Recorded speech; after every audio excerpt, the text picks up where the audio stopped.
It's a difficult place we're in. We haven't had formal negotiations since mid-April, and from what we understand, the DfT hasn't even been speaking to the people we negotiate with in industry. So as it stands, they don't have a mandate to negotiate with us. We haven't had any talks since mid-April, but we're still here.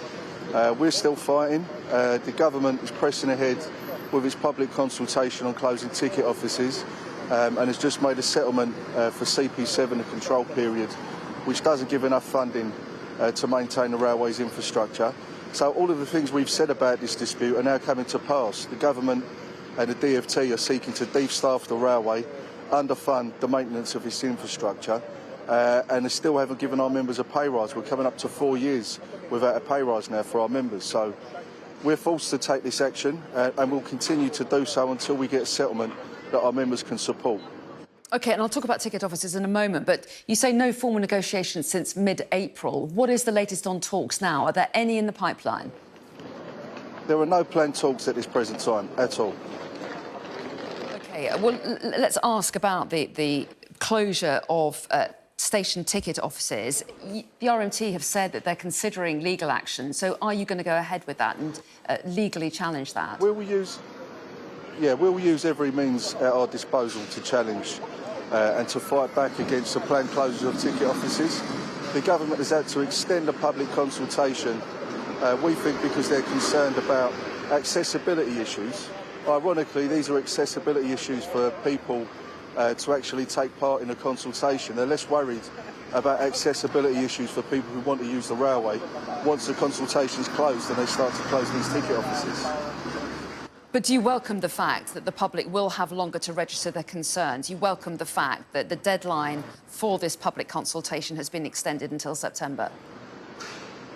We do. We've had a fantastic campaign so far, and we've seen the public swing behind our campaign and contribute to the public consultation in record numbers, and we'll continue to campaign with people that want to support us and with disability groups and passenger groups.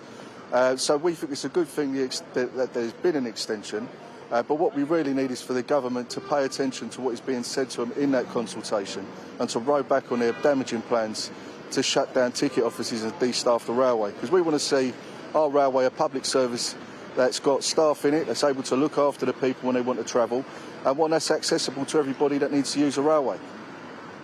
And when you say you're going to use every means necessary to challenge the issue over ticket offices, what does that mean? Does that mean you're definitely going to take this to the courts? Sorry, I didn't hear the last thing you said to me. Are you definitely going to take legal action over the... Sorry, are you definitely going to take legal action over the issue of ticket offices? Yes, we're prepared to take legal action. We're prepared to take industrial action as we're doing today.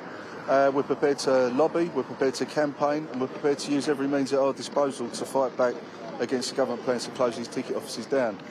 We're seeing other people do that. There's, some of the metro mayors are getting together to consider bringing a legal challenge.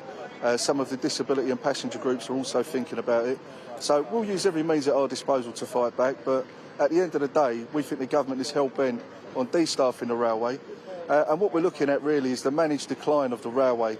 And I think people can sort of feel that when you look around the economy as a whole. We're really seeing a managed decline of the country. Public services are being cut back, funding is being cut back, wages are falling, living standards are falling. This is just one part of a general decline, really, in Great Britain. Meanwhile, passengers disrupted again today. As we say, these strikes have been going on for a year. How much longer do you think they'll go on? How much longer will passengers be disrupted? Well, it's really tough, but unfortunately, until we get a deal that we can put to our members and one that they can support in a referendum, we will continue to pursue our members' interests in strike action and in campaigning and everything else that we do. We're in a very difficult place. You have to appreciate some of our people are now coming up to 4 years without a pay rise. I know people are disrupted during industrial action, but they're going to find the railway to be a hostile environment, and it's not going to be a railway service that people are going to really want to use, particularly people who've got access issues. They're going to find it extremely difficult seeking to use our railway in a de-staffed environment where we're going to see crime rise. We've just seen reports from London Underground where they removed jobs in the stations in London Underground. We saw a massive spike in antisocial behaviour and crime. And we don't want to see that. We want to see a public service that's friendly, one that's got staff in it and one that's accessible and easy for people to use.